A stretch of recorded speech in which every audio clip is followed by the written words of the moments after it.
My name's James Howard. They call me Jimmy Solo. As a promoter, I got that name, keeping dances and things like that. Well, my whole start in the music business at time from I was about I was actually start buying record before I start playing it. At that time, when I started to buy the record, I didn't have anything to play it on. I just liked the records and I just buy them. So the fact that I was collecting these records and didn't have anything to play it on at the time, the person that I was learning trade with, he had a bar, right? Just adjoining to the workshop. And I encouraged him to get a small amplifier and 2 boxes and make it start to play some music. It got so far that his friends come there and listen to music playing all the while, and when they have their birthdays and thing, they would ask me to come and play, and I would go there and play, and we started off on a good footing. What really reached up now is that all when I'm not playing that sound, and if I even go to a party sometime, I end up round the turntable because the man will say, boy, I don't like how them money I play, you know. Call Jimmy Solo, make him come play some music, man. Being a promoter now and thing, I had a bar at Pinklin and Charles Street. My jukebox was one of the primary jukebox in the area. Because most people used to come here just for hear the music out of the box. I used to lend some of the sound man them. Sometimes man would come and hear a tune and said, boy, Jimmy, I'm going to play it tonight, you know. Lend me that tune, you know. And I would take it out and lend them.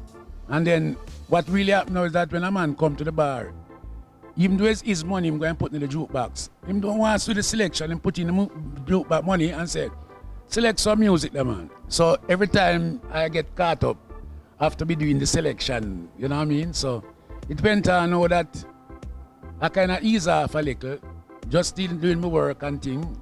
I went to Montego Bay. So what I did now, I used to work with Home Electric, so I bought a Philips portable player that I used to work with.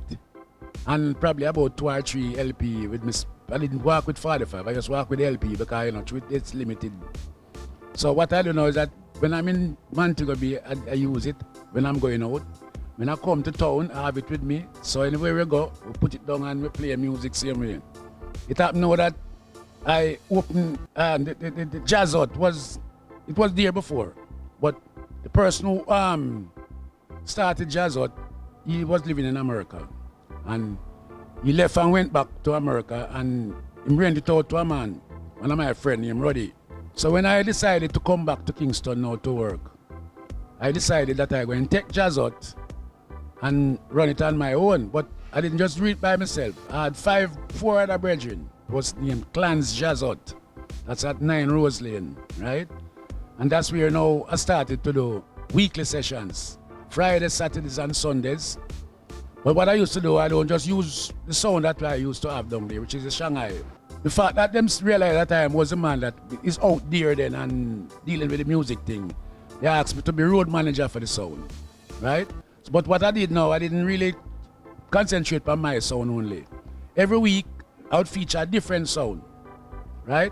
So because of that now, sometimes I don't even know the sound, man. A man just come and say, well, big man, me here say you around the thing about you know, and put me on your program now. So I get to start use some guys who I don't even know. That continue until I have to move from around here and I come to Orange Street now, which is 109 Orange Street.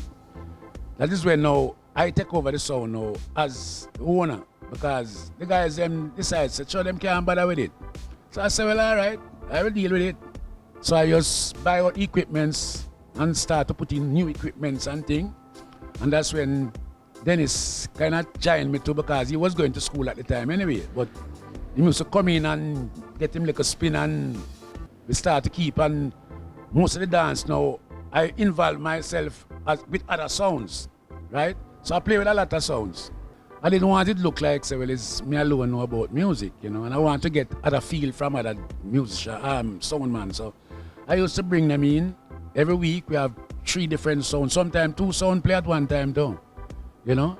And it carry on until we move now to Orange Street, which is the same Jazz Hut. In the 80s now, I decided to start the round robin.